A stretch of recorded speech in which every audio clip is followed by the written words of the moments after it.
노비한테는 나라에서 가장 높은 벼슬을 줬고 반항하는 신하는 한마디로 찍어 눌렀고 세자한테는 자기 업적을 전부 넘겨줬고 막내 아들한테는 아버지라고 부르게 했습니다. 같은 사람 맞냐고요? 네, 전부 세종대왕 한 사람 이야기입니다. 오늘은 조선 최고의 성군이 사람마다 완전히 다른 얼굴을 보여준 이유를 파헤쳐 보겠습니다. 먼저 첫 번째 얼굴, 노비 장영실에게 보여준 파격입니다. 장영실은 동네 현의 관노였어요. 조선에서 가장 낮은 신분이죠. 그런데 세종은 이 사람의 재주를 듣고 곧바로 궁으로 불러들입니다. 당연히 신하들이 난리가 났죠. 천한 노비를 어찌 궁에 들이느냐? 세종의 대답은 간단했습니다. 재주가 있으면 쓰는 게 마땅하다. 여기서 끝이 아닙니다. 세종은 장영실을 명나라 유학까지 보냅니다. 노비 신분으로 해외 유학이라니 조선 500년 역사에서 전무후무한 일이었거든요.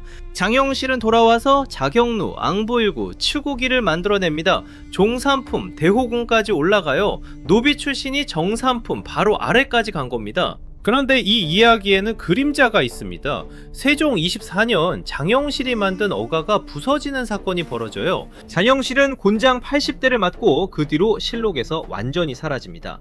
기회를 줬던 바로 그 왕 아래에서 역사 속으로 사라진 거예요. 두 번째 얼굴, 반항하는 신하들 앞에서 보여준 압도적 카리스마입니다. 세종이 한글을 만들겠다고 했을 때 집현전학사 최만리를 비롯한 신하들이 집단으로 반발합니다. 중국을 섬기는 나라가 스스로 문자를 만드는 건 야만이라고요. 보통 임금이라면 여기서 타협하거든요. 세종은 달랐습니다.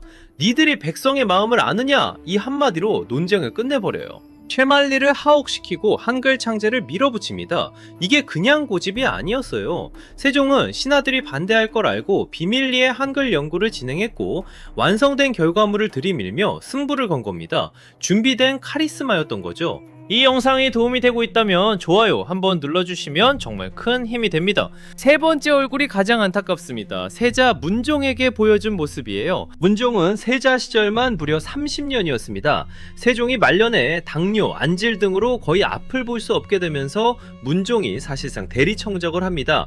간이대를 설계하고 화차를 개량하고 나라를 실제적으로 운영한 게 문종이에요. 그런데 왕이 세종이니까 이 업적들은 전부 누구한테 돌아갈까요? 세종한테 돌아갑니다. 문종은 30년간 아버지의 영광을 위해 어시스트만 한 셈이에요. 그리고 마침내 왕위에 오른 문종은 재위 2년 만에 세상을 떠납니다. 30년간 혹사당한 몸이 버텨주지 못한 거예요. 세종은 최고의 파트너를 얻었지만 그 파트너는 자기 시대를 살아보지도 못하고 쓰러졌습니다. 네 번째 얼굴입니다. 이건 왕이 아닌 아버지의 얼굴이에요. 세종에게는 아들이 18명이나 있었습니다. 그 중에서도 세종이 유독 아꼈던 사람은 막내 영흥대군이었어요. 실록에 대놓고 편애했다고 기록될 정도입니다. 영흥대군의 집이 너무 화려하다는 탄핵상소가 올라왔는데 세종은 그냥 무시해버렸어요. 더 놀라운 건 이겁니다. 영흥대군은 성인이 될 때까지 세종을 전하라고 부르지 않았습니다. 그냥 아버지라고 불렀어요. 조선의 왕에게 아버지라니. 세종이 허락한 겁니다. 그리고 세종이 숨을 거두는 마지막 순간 거동조차 힘든 몸을 이끌고 간 곳이 어디였을까요? 영흥대군의 집이었습니다. 마지막으로 보고 싶었던 사람이 막내 아들이었던 거예요. 조선 최고의 성군은 그 순간만큼은 그냥 아들이 보고 싶은 아버지였습니다. 노비에게는 신분을 뛰어넘는 기회를, 신하에게는 흔들리지 않는 카리스마를, 세자에게는 모든 것을 맡기는 신뢰를, 막내에게는 조건 없는 사랑을, 한 사람 안에 이 네 가지가 전부 있었습니다.